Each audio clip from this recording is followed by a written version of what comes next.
I saw what the FBI took from Tupac's apartment that night, and they told me to forget it, to pretend it never happened. But I can't. I've been haunted by it ever since. You see, it wasn't just paperwork or random items they were after. What they took, it wasn't meant to be found. I was there, just doing my job, and what I saw changed everything. I've been keeping a secret for years. I used to work as part of the maintenance crew at the building where Tupac Shakur lived. It was 2017, just a few months after his passing, and I'd been hired to take care of small things around the property. Things like repairs, cleaning, anything that needed attention. It wasn't glamorous, but it was steady work. Tupac's place was a popular destination for visitors and fans, and it had this strange aura about it. It wasn't just the music, it was the history, the life that had once echoed through those walls. Everyone who worked there had a story or two. I never thought I'd be part of one of them. I didn't think anything out of the ordinary would ever happen. It was just a job, just routine. But then, that night, the night the FBI came, it became something I can't shake off, no matter how hard I try. It happened in the fall of 2017, just as the weather started to cool. I was finishing up some last-minute maintenance work in the lower part of the building when I noticed the black SUVs parked outside. I didn't think much of it at first. The building was known for its connection to Tupac, and sometimes there were important visitors. But something felt different about this time. The cars were parked in a way that wasn't normal. They weren't just parked, they were strategically placed, as if someone was expecting trouble. I walked through the back hallways toward the garage area to check on some of the lights, and that's when I saw them. FBI agents. I had seen them before, walking around with their jackets looking important. But tonight, there was a tense air about them. They weren't just there to visit. They were there for a purpose.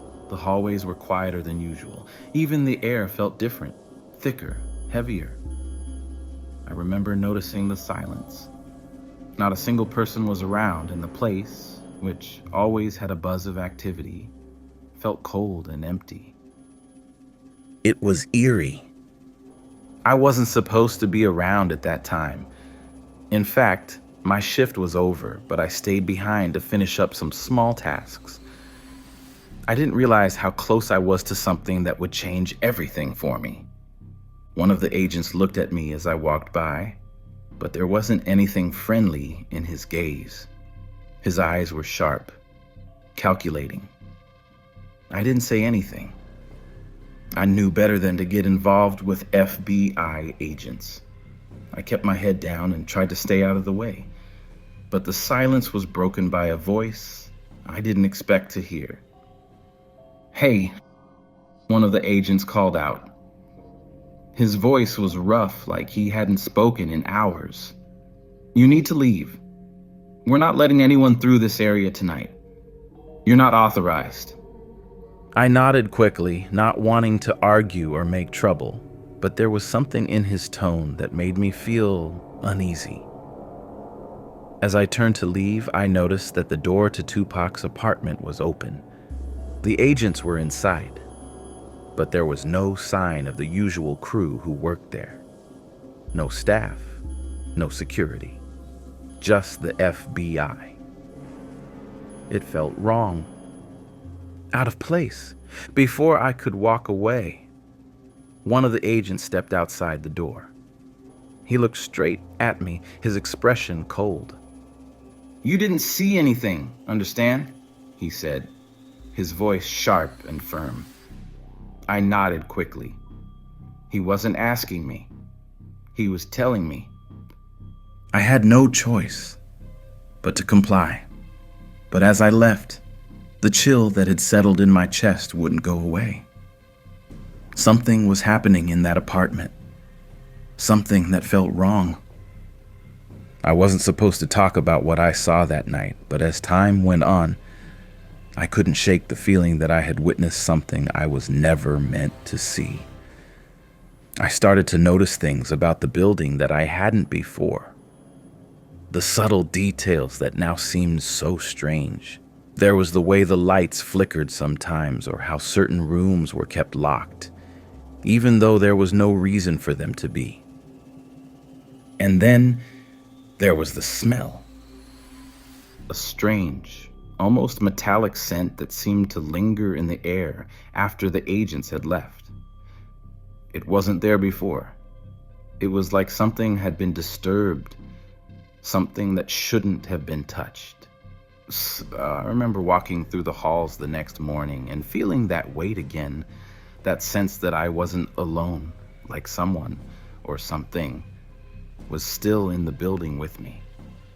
But it wasn't until a few days later that I began to piece it all together. I was working in the basement going through some supplies when I heard the sound of footsteps behind me. I turned quickly, expecting to see one of the staff members, but the hallway was empty. Just a long, dark stretch of concrete. No one was there. But when I turned back to my work, I saw something. A small, unmarked box, tucked away in one of the supply cabinets. It didn't belong there. The box was strange, old, with intricate markings that seemed to shimmer in the dim light. It looked out of place, almost as if it had been hidden. I opened it. Inside, there were papers, old documents. But that wasn't what caught my attention. It was what was tucked underneath them. A small, black object. Something that looked like a strange, warped statue. It was hard to make out in the dim light, but I could tell it wasn't ordinary. It felt wrong, like it was never meant to be found. My fingers hesitated before touching it. The moment I did, the room seemed to darken. The air grew colder. I had the distinct feeling that someone was standing behind me, breathing down my neck. I quickly shut the box, my hands trembling. That's when I realized I wasn't just cleaning up or doing my job. I was uncovering something I wasn't supposed to see. Something that had been hidden for a reason. But that was just the beginning. When I first walked into Tupac's apartment, it felt like any other job. It had been a few days since the FBI had raided the place, and everything had seemed to go back to normal. The staff had returned, the lights were back on, and the building had its usual hum of activity. I thought maybe I was just imagining things, overreacting to the tension in the air. Maybe I had misread the situation. It was late in the afternoon when I entered the building again. The sunlight filtered through the large windows of the lobby, casting long shadows across the floor. Everything felt calm, almost comforting. The usual music played softly in the background, and the air was thick with the scent of coffee and polish. For a moment, it almost felt like nothing had happened, like I had just stepped into an ordinary day at work. I checked in with the receptionist, who gave me a distracted smile before returning to her computer. The building was quiet, almost too quiet. Most of the visitors had left by now, and the few who remained were milling about, enjoying the exhibitions or chatting with the staff. I tried to ignore the sense of unease creeping up my spine. I told myself it was just my mind playing tricks. When I walked down the hallway toward the back apartments, I felt the familiar coolness of the air, the buzz of the overhead lights. The walls were lined with photos of Tupac, his eyes staring down at me from every angle. Some of the pictures were iconic, others more personal, as if someone had taken a moment to capture his essence. But it wasn't the photos that made me uncomfortable. It was the silence that lingered in the hallways, stretching too long, like something was waiting for me. I made my way to the door of Tupac's apartment, hesitating for a moment. I had been inside before, but it felt different now. The hallway seemed narrower, the air thicker. Even the sound of my footsteps seemed louder, more pronounced. I stood outside the door for a moment, hand hovering near the doorknob. For a second, I almost turned back. It was just the instinct of knowing something was off. Something I couldn't put my finger on. But I couldn't explain why I had to go in. I was here to do my job. The maintenance work was routine. Nothing had changed, right? I turned the knob and stepped inside. The room was darker than usual, even though the blinds were open, letting in the fading sunlight from outside. The furniture was still in its place, the same plush chairs and tables, the same rugs and artwork. It looked normal, almost too normal, like nothing had happened at all. I stepped deeper into the apartment, my boots softly tapping against the hardwood floors. I glanced around, taking in the familiar surroundings. The place still had that expensive feel to it, luxurious, yet lived in.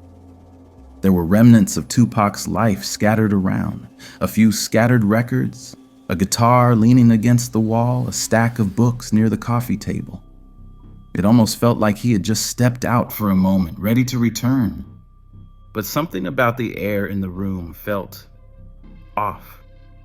It was subtle, like a quiet hum in the background that you can't quite hear but can't escape either. It made my skin prickle. I ignored it, focusing on the task at hand. I needed to get the maintenance work done, finish my rounds, and leave. That was all. As I moved toward the back of the apartment, I passed by a bookshelf. It was filled with albums, magazines, and some photographs. I noticed a few things were out of place, like someone had hastily shoved things back onto the shelves, not quite in the right order. The book spines were all facing in different directions, and there were a couple of items that didn't belong, strange objects, old trinkets, things I hadn't noticed before. I couldn't help but stop and look closer. There, in the back corner of the shelf, was a small, unmarked box. I wasn't sure why it caught my eye, but it did.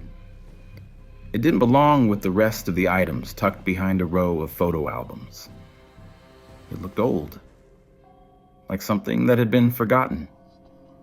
I reached out instinctively, my fingers brushing against the surface of the box. But the moment I touched it, I froze. I don't know why. Maybe it was the feeling that came over me, like a sudden weight pressing down on my chest. Maybe it was the way the box seemed wrong, like it didn't belong there. I pulled my hand away, quickly, but my gaze lingered on it for just a second too long. I forced myself to look away and continued my task, trying to shake off the unease that had settled in my stomach. I moved to the kitchen, trying to focus on my work, but I couldn't stop thinking about that box.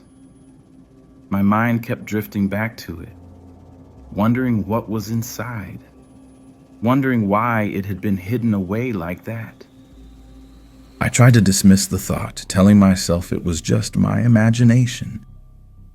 But every step I took in that apartment felt heavier, as if the weight of everything that had happened was still pressing down on the place.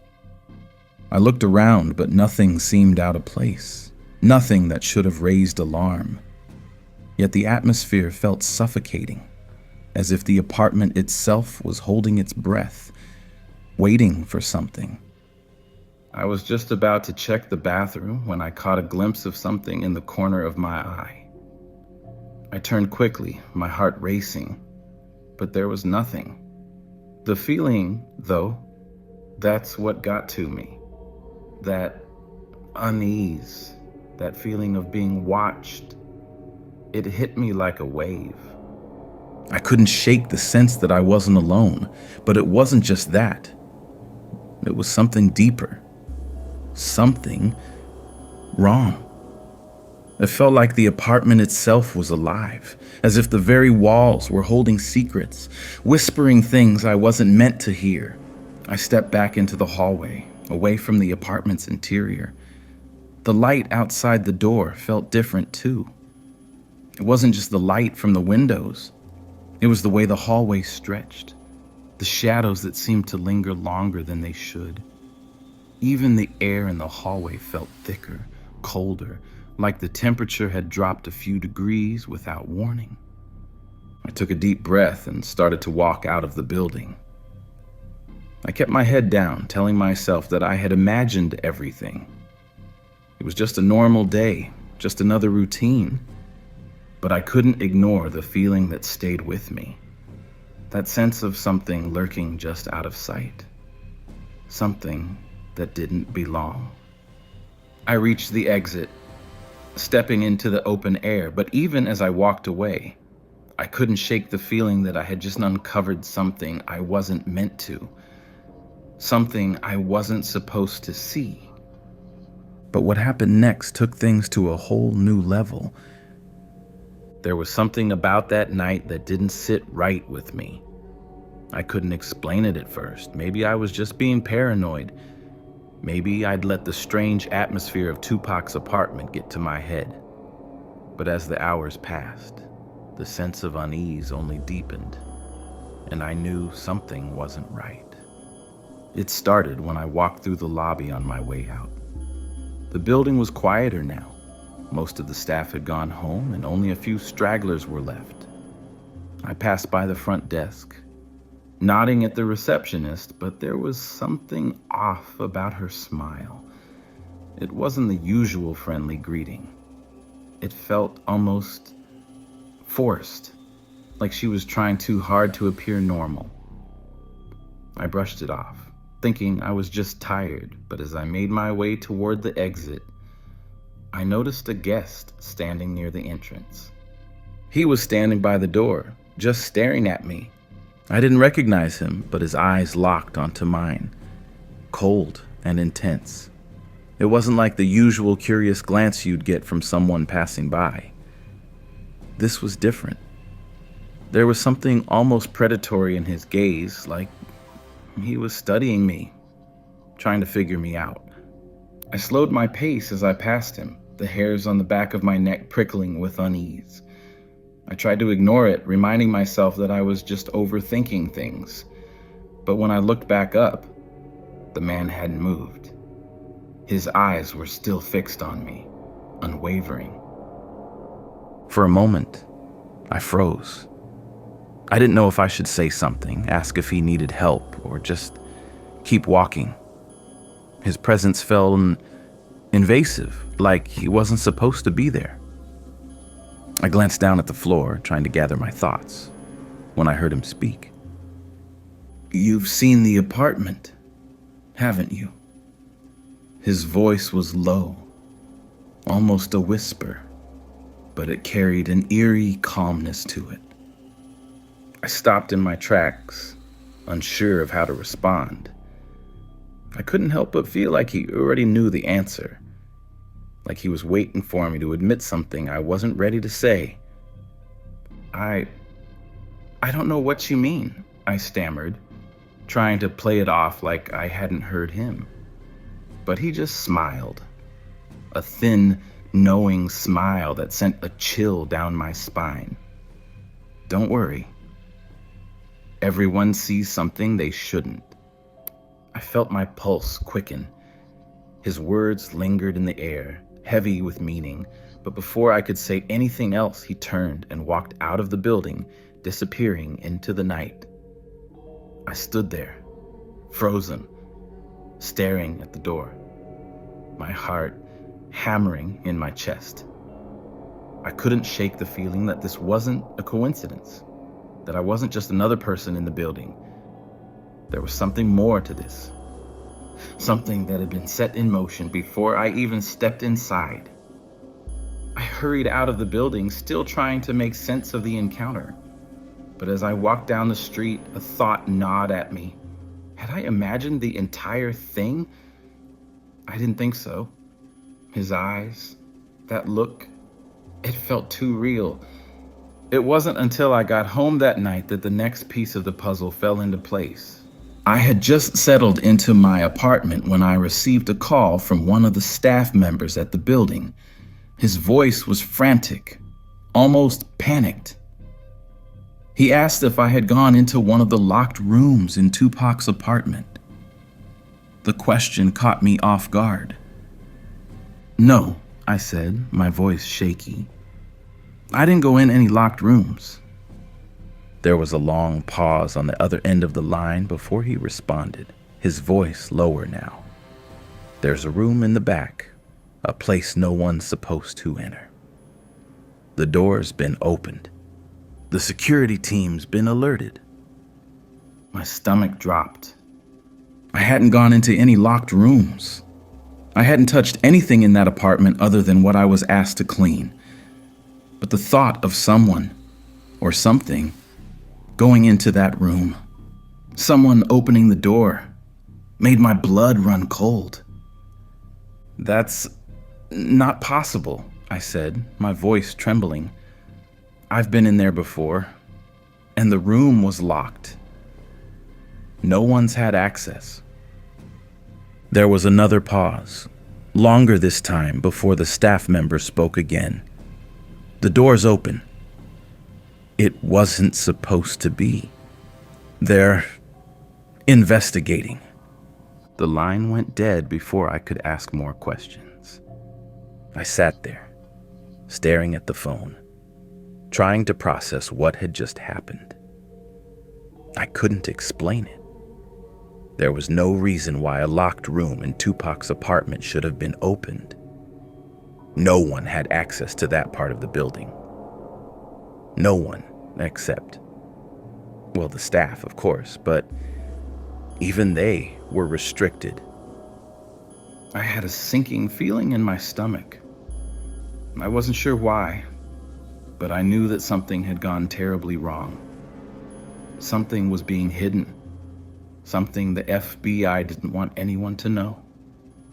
I couldn't shake the feeling that I had somehow walked into a situation far bigger than me, and that the truth about what was in that room was something I was never supposed to know. The next morning, I went back to the building. My shift started early, and I had to get back to work. But I couldn't stop thinking about what had happened. My thoughts kept drifting back to that man in the lobby, the way he had looked at me, the things he had said. It was like everything had been leading up to this moment. When I arrived, the atmosphere in the building felt different. There were more security personnel than usual, and I noticed that the staff was on edge. Everyone was whispering to each other, speaking in hushed tones as if something had shifted, like the building itself was holding its breath.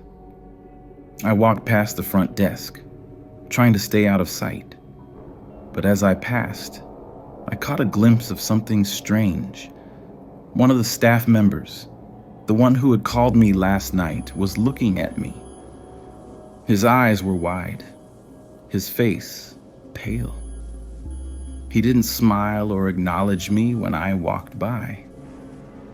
In fact, he seemed to be avoiding me. I couldn't help but feel like I was being watched, like everyone was hiding something. I didn't know what to make of it, but something told me that I wasn't going to get any answers today. It was as if the building itself was pushing me away, keeping me from uncovering the truth. But that was just the beginning. I tried to shake off the unsettling feeling that had been building ever since that strange encounter with the guest. I thought maybe I was just reading too much into things, that I was letting my nerves get the best of me. But deep down, I knew something wasn't right. There was an undercurrent of tension in the building, something I couldn't quite put my finger on. It was as if the walls themselves were whispering secrets, secrets I wasn't supposed to hear.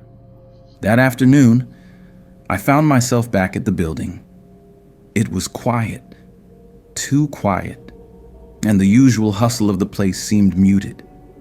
I made my way to Tupac's apartment, my footsteps echoing down the hallway, louder than they should have been. When I reached the door, I noticed something different. The door to the apartment wasn't fully closed. It was slightly ajar, just enough for me to see the faintest sliver of darkness beyond it. I stopped in my tracks, hesitant. I had been in and out of this apartment countless times, but today, it felt different. I wasn't supposed to be here, not really. My shift was over, and I had no reason to be near the apartment. Yet, I couldn't shake the feeling that I needed to go inside, that something was waiting for me. I pushed the door open, cautiously stepping inside. The apartment was still, the air thick with the smell of dust and something else, something metallic. I couldn't quite place it, but it was there, lingering in the air like a stain that wouldn't wash away. The space felt colder than usual. The temperature had dropped, though the air conditioning was running just fine. It was a strange chill, the kind that made your skin prickle and your breath catch in your throat. I stood there for a moment, the hairs on the back of my neck standing up. Something wasn't right. It was like the apartment had been frozen in time, yet something in the atmosphere had shifted. I could feel it in my bones, in the way the silence stretched, hanging heavy in the air. I walked further into the apartment, past the photos of Tupac, past the clutter that had accumulated over time, but something caught my eye. The door to the back room, one of the rooms I had always been told to stay out of, was wide open. My heart skipped a beat.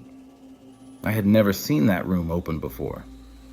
It had always been locked, always off limits even to the staff. But now, it was open, and the darkness beyond it seemed to beckon me. My pulse quickened, a cold sweat forming on the back of my neck. I walked toward it, unable to stop myself, the sense of dread growing with each step. My breath was shallow, the air thick with tension. As I reached the doorway, I hesitated, looking into the shadows beyond. That's when I heard it. A low, guttural sound, a groan, maybe, or a breath coming from the room. I froze. It wasn't a sound you'd expect in a place like this.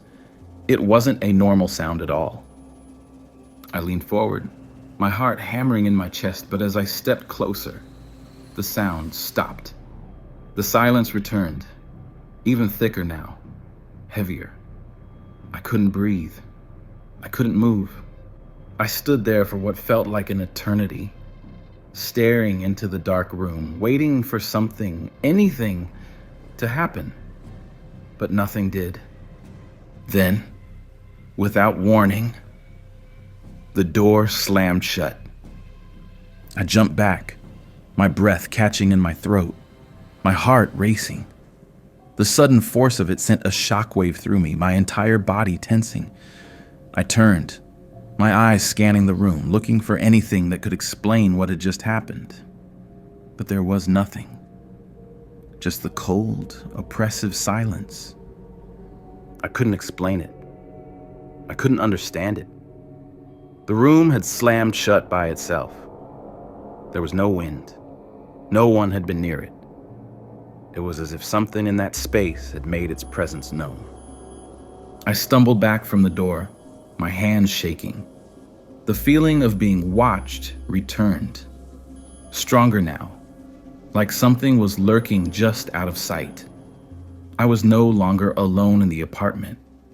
Whatever was there, whatever was behind that door, was aware of me, and it didn't want me there. I turned and hurried toward the exit, desperate to get out of the apartment, out of the building. My mind was racing, the dread settling deeper into my chest, twisting it into a knot of fear. I needed to leave, needed to get away from whatever was happening. I didn't know what it was, but I knew it wasn't something I could ignore. But as I reached the door to leave, I felt it. The air had changed again. It was heavier, colder. And when I looked up, I saw him. The man, the guest from earlier, was standing in the hallway, his eyes locked onto mine. He wasn't smiling now. His face was serious, almost solemn, and there was something in his eyes that made my blood run cold. He didn't say anything. He didn't have to.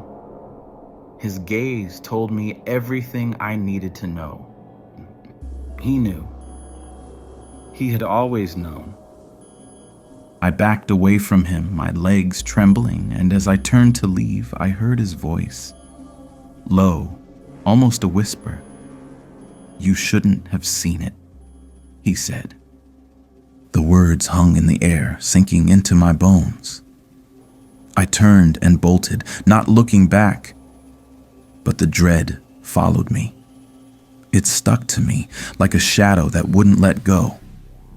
I don't know what I saw that day, but I know one thing for sure. I wasn't meant to see it. Then came the real shock.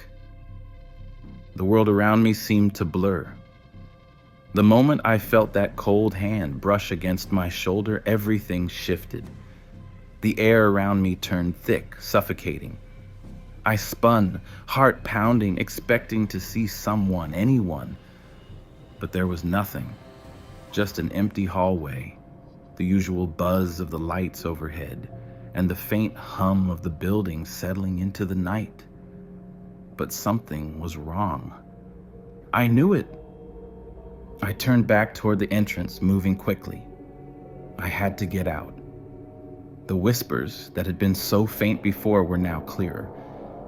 They were louder too, like they were coming from inside my own head. "You shouldn't have seen it," they said. I froze again, my heart racing, trying to find the source of the voice, but there was nothing. And then, from the corner of my eye, I saw it. A figure. It was standing at the far end of the hallway, barely visible in the dim light. For a second, I thought it might have been one of the security staff, but no. I knew better. The way it stood, how still it wasn't a person at all. It wasn't human. There was something about its presence that made my skin crawl.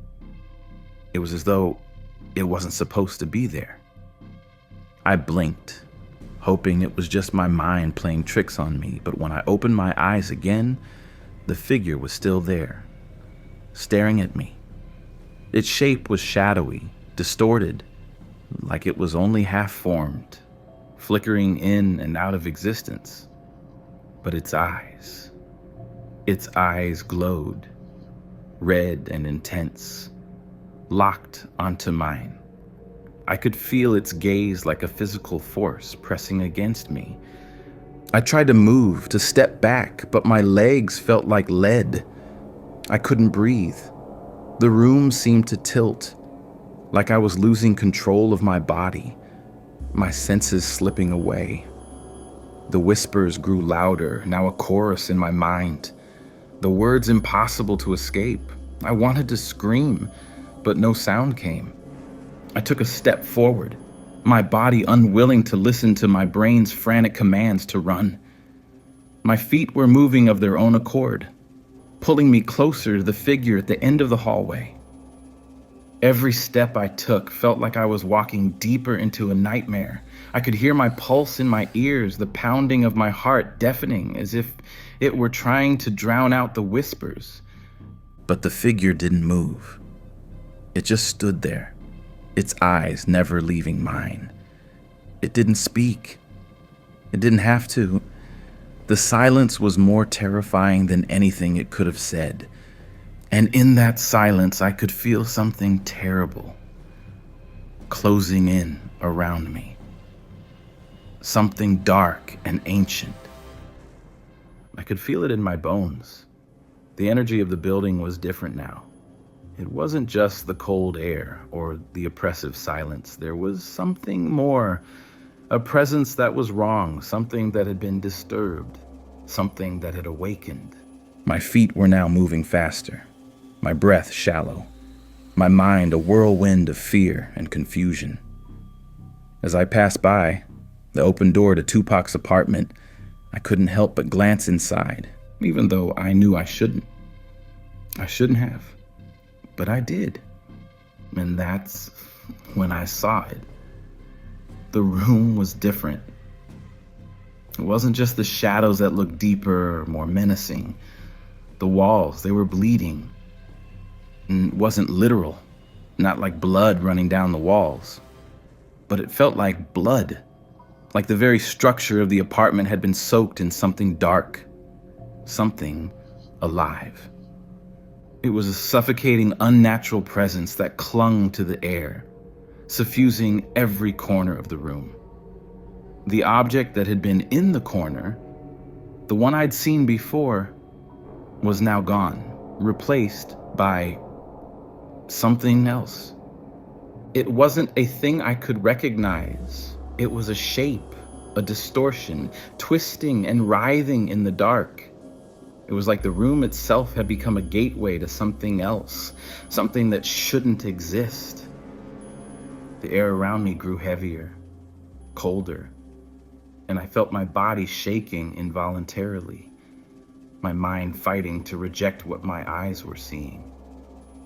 I tore my eyes away from the scene, forcing myself to look forward. But the figure at the end of the hallway hadn't moved. It was still there, waiting for me, its glowing eyes locked onto mine. I couldn't understand why I couldn't just turn and leave. Why couldn't my body obey the basic instinct to run? And then the figure spoke. It wasn't a voice that came from its mouth. It was inside my head, scratching and clawing its way into my thoughts. The words were cold, detached, but they pierced through me like a knife. "You're too late." The words hit me like a slap to the face, and for a split second, I thought I might pass out. My vision blurred, and the hallway seemed to stretch before me, the walls closing in, suffocating me. But I kept my eyes locked on the figure, the sense of dread pooling in my stomach, taking root deep within me. It took a step forward, then another, and another. I could feel my heart racing, my chest tightening. Every instinct screamed at me to run, but my feet were frozen. I stood there, powerless, as the figure continued to move toward me, its eyes burning through me. With each step it took, the air around me grew colder. The whispers in my mind grew louder. I couldn't block them out. I couldn't escape them. The figure stopped in front of me. I could feel its presence, like a weight pressing down on my chest. The air between us was thick, and I could smell something foul, like rotting flesh. My stomach turned, bile rising in my throat. And then, just as I thought I might collapse under the weight of it all, it spoke again. "You were never supposed to see it. You're just a witness to a story that's already been written." It raised one hand, reaching out toward me, its fingers curling into a grotesque, elongated shape. That's when everything changed. I didn't know what happened next. I only know that the moment the figure's hand reached toward me, something inside me snapped. It wasn't a conscious decision, but I turned and ran, as if my body had been waiting for that exact moment. Every instinct I had screamed at me to get out, and that primal fear fueled my legs, pushing me forward faster than I thought possible. My heart was pounding in my chest, my breath shallow and ragged as I sprinted down the hallway, my feet slamming against the floor. I could hear the whispers, louder now, almost deafening. They filled my mind, clouding my thoughts, urging me to stop, to turn around, to face whatever was chasing me. But I couldn't. I wouldn't. I don't even know how I made it to the front door. My hands were shaking so violently that I nearly fumbled with the lock, but somehow I got it open. The cool night air hit me like a shockwave, and I stumbled out of the building, barely able to steady myself. I kept running, not looking back, not even thinking. I just had to get away. I don't remember how long I ran for. Minutes, hours, it didn't matter. I finally found myself outside in the parking lot, gasping for breath, my mind reeling with the terror I'd just witnessed. I leaned against my car, my hands gripping the hood for support, my knees weak. My body was trembling, as if it couldn't process what I had just seen, what I had just felt. I wanted to scream, but no sound came out. I just stood there, trying to breathe, trying to clear my head, but the image of that figure, the way its hand reached toward me, the way it spoke to me, kept playing on a loop in my mind. I couldn't escape it. I couldn't forget it. I was shaken to the core. The building I had worked in, the apartment I had cleaned, had become a place of nightmares. I couldn't understand it. I didn't want to understand it. But there was no denying it. I had seen something that shouldn't exist. Something that shouldn't have been in that apartment, or anywhere for that matter. And yet, as terrified as I was, I knew I couldn't leave it. Not like this. I had to know more. I had to understand what had happened. I walked away from my car, pacing back and forth in the parking lot, trying to make sense of what I had just seen. My heart was still racing, my hands still trembling, but my mind was focused on one thing: going back. But I couldn't. Something inside me told me that if I went back, I wouldn't make it out. Whatever was in that apartment, whatever I had felt, it wasn't just a random occurrence. It had been waiting. It had been waiting for me. And now that I knew it was real, I couldn't escape it. I couldn't unsee it. I stood there, torn between the urge to flee and the need to go back and confront whatever it was. The fear had a hold of me, but curiosity, no, obsession, pulled me in the other direction. I was paralyzed, unable to move, my mind clouded by regret and fear. I could still feel the pressure of the figure's gaze, still hear the whispers that had followed me out of the building.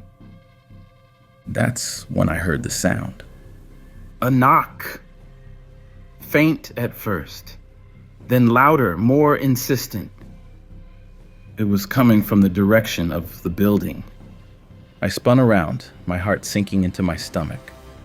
The door, the front door to the building. I could see the silhouette of someone standing in the doorway, the outline of their figure illuminated by the light from the street lamps. I couldn't make out their face, but I didn't need to. I knew who it was. It was the agent, the one who had warned me, the one who had told me to forget. I didn't know what to do. I couldn't move. I couldn't speak.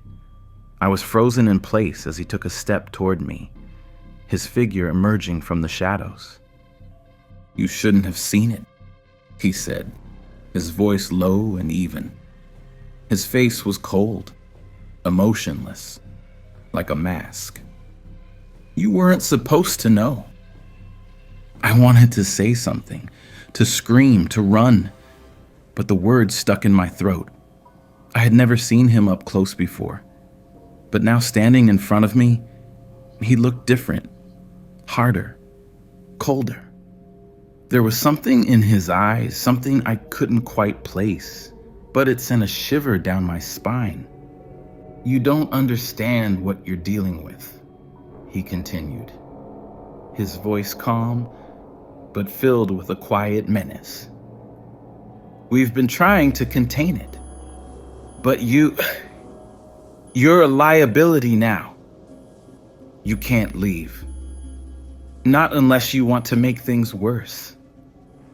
I felt a wave of panic wash over me. This wasn't just a threat. This wasn't just about keeping a secret. This was something much bigger, something darker. I could feel it. I could feel the weight of it pressing down on me, smothering me. I started, but my voice broke. I couldn't get the words out. I didn't know what to say. I didn't know how to explain that I had no idea what was going on, what I had seen. I didn't even understand it myself. The agent stepped closer, his eyes never leaving mine. You're not going anywhere. You're part of this now. You've seen too much, and we can't let you talk. We can't let you spread the truth. A cold chill ran through me as he reached into his pocket. I braced myself, expecting something, a weapon, a threat, but instead, he pulled out a small envelope. He held it out to me, his eyes dark and cold. Take it, he said, his tone flat. And forget everything. Forget everything you saw tonight. If you don't, we'll have no choice. I didn't know what was inside that envelope, but I knew this wasn't a choice. I had no choice but to accept it. And as I took the envelope from his hand, I felt something shift. Something inside me snapped, like a door closing, a lock clicking shut. I wasn't going to remember. I wasn't going to speak. But I could feel it, the weight of what I'd seen, pressing down on me. I didn't know what it meant. I didn't know what had happened to me, to Tupac's apartment. But I knew one thing for sure. Whatever it wasn't over. But what happened next took things to a whole new level. I thought I could move on. I thought I could bury it, forget everything, and just live my life. But every time I close my eyes, I hear the whispers again. Every time the lights flicker, I feel it waiting in the dark. I've tried to leave it behind, but it's like a shadow that's latched itself to me. And now, no matter where I go, it's there, just out of sight. If I vanish, if something happens to me, don't look for answers in the usual places. Look where the shadows hide. Because what's been hidden, what's still lurking, isn't something you can ever outrun.